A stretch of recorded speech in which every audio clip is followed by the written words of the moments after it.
अपनी अहल बैत शामिल किया है ना, इन्हें सोने वस्ते कि जनाब सलमान फारसी को फरमाया मेरी अहल बैत क्यों है। जनाब मिर्जा कोई दाद नहीं सकता, कोई नाम नहीं सकता, कोई अम्मा सकता, कोई बहन सकता। इनके सोने वस्ते सैयदा के घर के बाहर जिब्राइल के फरिश्ते रुक जाते हैं। जिब्राइल के फरिश्ते ने इजाजत लेके इस घर के विच दाखिल होना पौंदा है।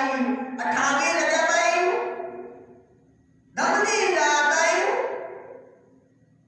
उस घर दे विचों वो सैयदा दी कदम बाहर रखिया है जिंदे 18 भिरावां दे विचों कोई भिरा ऐसे आए जिन्हां नूं बहन दे कद दा कोई ना पता कि साडी बहन दा कद कितना है।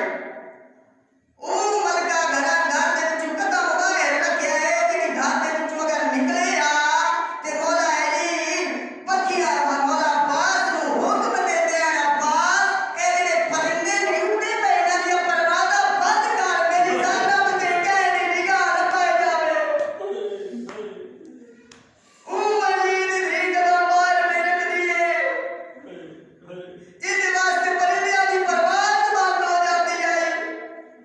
आज वो अली दी कदम बाहर में रख दिए जिस घर दे विचों कदम बाहर कढिया ते सूरज छुप गया। हुक्म होया सूरज छुप जा, आज मेरी कलील दी घर तू कदम बाहर में रख दिए।